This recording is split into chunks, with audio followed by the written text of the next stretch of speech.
Bonjour, I'm Frankie from Club Foodie, and for Victoria Day coming up this weekend, we're making a delicious Greek dish called Biftekia. It's a cross between hamburger patties and meatballs. Perfect for the uncertain weather we might get. So let's get cooking.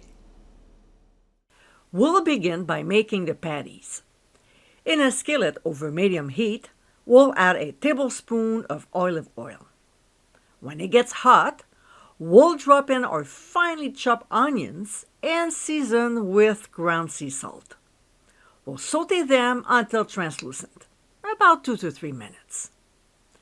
To this, we'll add pressed garlic, although it can be chopped, and continue sauteing the ingredients for just 1 minute. We'll remove from the heat, transfer the onion mixture to a large bowl, and allow it to cool. It's too hot to do anything with right now.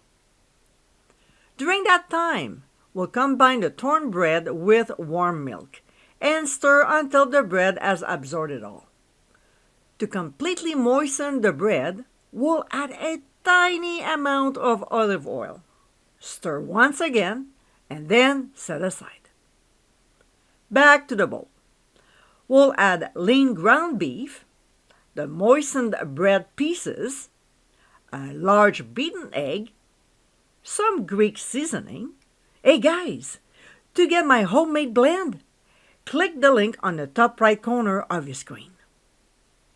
Fresh chopped parsley and lots of it, plus a little more ground sea salt and freshly ground mixed peppercorns. With our clean hands, we'll mix until all the ingredients are well blended.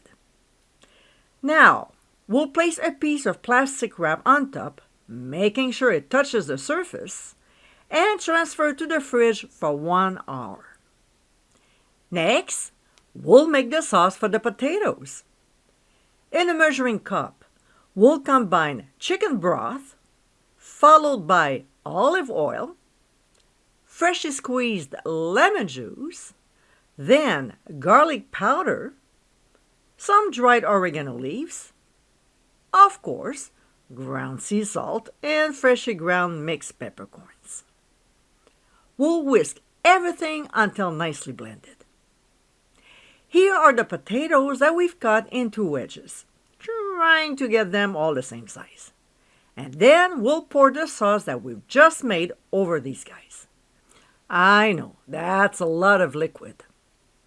We'll stir so the spots are well coated before transferring them onto a large baking sheet that has been greased with cooking spray. If there's some sauce left in the bowl, we won't leave it behind and pour it in. We'll carefully transfer the baking sheet to a 400-degree preheated oven and bake them for 30 minutes. All right, back to the meat mixture.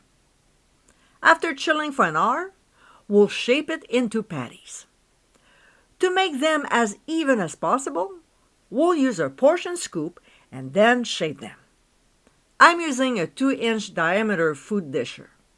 Now, we should be able to make 12 of them, but of course, the amount will change if you're using a bigger or smaller scoop. Next, we'll carefully remove the potatoes from the heat. Oh boy, it's hot. Yikes. And using tongs, we'll flip them. That way, the tops won't dry out and each wedge will cook evenly.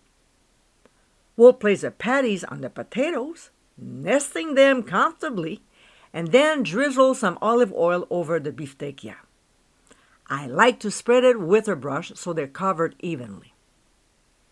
We'll transfer the baking sheet back to the oven, reduce the heat to 375 degrees Fahrenheit, and bake for 30 to 35 minutes or until the internal temperature of the patties reaches 165 degrees Fahrenheit.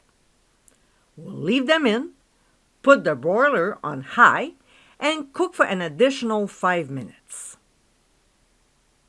A few minutes later, we'll remove from the heat and allow it to cool for 10 minutes before sprinkling on some crumbled feta cheese and garnishing with fresh chopped parsley. And my friends, these are our baked Greek beef patties, also known as Biftekia. With a gorgeous savory flavor, this meal is pure comfort food. This is a delicious medium between meatballs and hamburger patties to make this weekend. I hope you give them a try soon, and be sure to visit clubfoodie.com for ingredient amounts, directions, and more info. Until next time, my friends, bon appétit!